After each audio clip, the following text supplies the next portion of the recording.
Ho an'ny filohan'ny fédération Andriamatoa Briand Andrianirina kosa indray moa dia nambarany fa nahafa-po ny vokatra azo tamin'izany fifaninana iraisam-pirenena izany tamin'ny alalan'ny fahazoana ny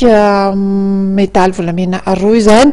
tamin'ity fifaninana ho azo kajy zandriny ity Mariana ihany na izany zany nefa dia betsaka ihany koa ny fanantenana ho an'ny ho avy n'ity taranja ity araka nambaran'ny filohan'ny fédération izay. Mara aloha dia afa-po tanteraka ny fédération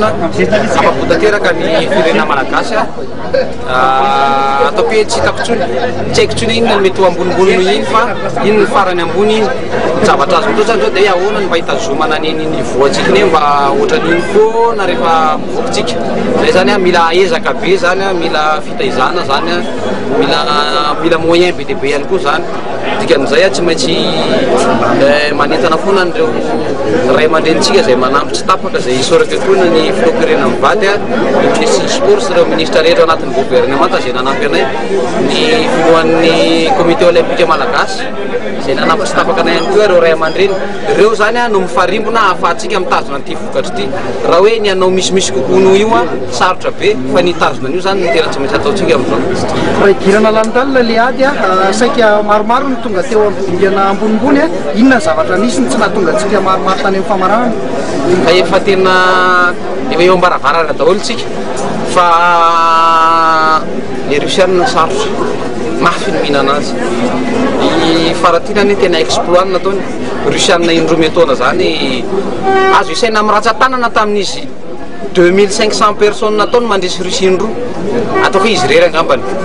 tsy olona nandresy Russie 2 fois zany tany faditsika rery fa ny ambony tena mafy roa ihany ny tena hitako hoe tena resy tamin'le demi-finale hoe tena hita hoe resy mazava fa ny sisan'izay tena miady be daholo le combat tena efa mety tena mety. Manahoana ny fahitanao ny hoe lafiny teknika ny ahavontsika par rapport amin'ireo firenena izay nandray anjara tamin'nydakera tany efa hoe zany toerana misy atsika ny zay lafiny teknika zay tsaratsara le coach ny tena mamaly azy fa mahafolo anazy zany amin'ny maha-olotsotra anay ihany koa sy amin'ny olona mpanaraka ny ekipe boxing za mahita hoe Madagasikara ary anisan'ny olona efa atahorana raha amin'ny pays be dia be reo ve tsika no manao demi-finale olona akisy firina anao demi-finale tao isaky ny menga dia misy Madagasikara foana donc efa tena anisan'ny hoe ao anatin'ny sokajiny tena 10 premier tsika raha amin'ny otaranjo io dia fa techniquement aloha ny coach ny tena afaka manazava hoe lafilafy ny teknika rehetra fa za fotsiny mahita amin'ny résultat mivoaka hoe efa ambony tsika. Ampy ve ny fanomanana raha volana tena ampy ny fanomanana satria nanomboka tamin'ny volana janoary any zay nanomanana io ny mety manana no tsy ampy fa ny fanomanana ampy dia ampy ny mety manana ny tena nanahirana fa ny fanomanana ampy satria ireo kadesy junior reo ny tamin'ny fanomanana championnat d'Afrique iny dia efa niaraka nomanana tao ary za manentana ny rehetrarehetra hoe ny malagasy zany na sporina tokony ho tavavoaka foana fa ao amin'ny lafiny fanomananao zava-dehibe reo zany no relève Andriamatoa filoha aiza ho aiza toy amin'ny fanamboarana sy fanomanana an'ireo zany raha hoe ho an'ny ireo mihitsy ny tena relève reo satria relève prématuré reo satria lavakely zany eny mbola kade ireo ankizy reo mbola afaka roa taona reo ny olona tsy afaka manao amin'ireo tsony zany dia Julien, Séverin, Alain Fazarali donc efatra ihany sisany tsy afaka manao